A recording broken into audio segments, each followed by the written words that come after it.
Le karité, cet arbre sacré du Burkina Faso, est surtout connu pour ses fruits, dont on tire un beurre prisé par les plus grandes entreprises de cosmétiques.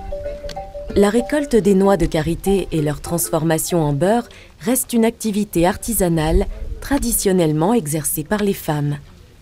Ce travail, Madame Ténéyenne le connaît sur le bout des doigts, elle qui, au cours de sa carrière, a formé des centaines de femmes à la transformation du beurre de karité. Mais en 2013, lorsqu'elle apprend qu'elle est atteinte d'un cancer, sa vie est totalement bouleversée. Elle fait alors la connaissance d'autres femmes qui, comme elle, luttent contre la maladie. On était 5 au début, il y avait moi, il y avait une autre qui avait une autre maladie. Et puis voilà, on se retrouvait les soirs et puis on faisait la marche. On marchait parce que faire le sport aussi, ça faisait du bien. Donc on marchait et puis on s'asseyait, on se disait comment est-ce qu'on peut faire, comment va ta santé. Et bon, c'était essentiellement ça. Et on faisait ça chaque samedi et chaque dimanche soir, après la messe, on se retrouve et puis on faisait ça. Et comme moi j'avais la savonnerie, souvent quand je suis occupée, ces femmes-là venaient à l'unité et puis bon, je travaille et puis elles sont là, on causait, tout ça. Et c'est là on s'est dit pourquoi pas associer une autre activité qui va nous permettre d'avoir un peu d'argent et puis améliorer nos conditions. Et elles ont trouvé l'idée géniale et puis on a commencé. Elles créent une association qu'elles appellent Wontar, qui signifie l'entente. Ensemble, elles chiffrent leurs besoins en matériel et rassemblent leurs économies. Hélas, les équipements nécessaires, moulins, concasseurs et autres barattes, sont coûteux, même sur le marché local. Aucune banque ne veut leur octroyer de crédit. Elles se tournent alors vers une ONG suisse, le CEAS, qui accepte de soutenir leur initiative. En quelques mois, un lieu idéal est trouvé et les bâtiments sont aménagés.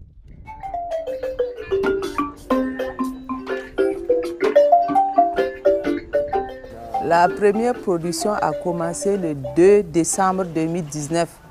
Avant qu'on ait installé, qu'on ait loué le local, installé toutes les machines avec le projet. Le projet ne s'est pas limité à fournir des équipements. Des formations ont également été organisées. C'est durant l'une d'entre elles que les femmes ont appris à valoriser les déchets d'amandes de karité en briquettes combustibles qui alimentent leurs marmites. Les économies en bois sont conséquentes. À chaque fois qu'on veut faire du feu, on utilise un seul bois et le reste, on met les briquettes pour que ça brûle. L'association a également décidé de se faire certifier bio, une démarche audacieuse tournée vers le futur. Si nous aussi on ne fait pas le bio, on ne va pas avoir de la valeur. C'est pour cela qu'on a voulu que ça soit du produit bio. Bio, mais aussi équitable, puisque chaque membre de l'association touche désormais un revenu régulier. C'est d'autant plus important qu'elles habitent Zaktouli, un quartier défavorisé de Ouagadougou. C'est tous les mois qu'on paye, on leur donne 30 000 francs chaque femme, tous les mois. Ça les sert parce que, bon, je peux dire que même les maris des femmes qui travaillent ici n'ont pas d'emploi. Et c'est les femmes qui travaillent et puis qui apportent l'argent à la maison pour pouvoir payer le repas. Et puis c'est pas beaucoup, mais ça les aide beaucoup. Beurre brut de premier choix ou savon aux parfums multiples, les produits de l'association Wontar font la fierté de leurs productrices et de leur quartier.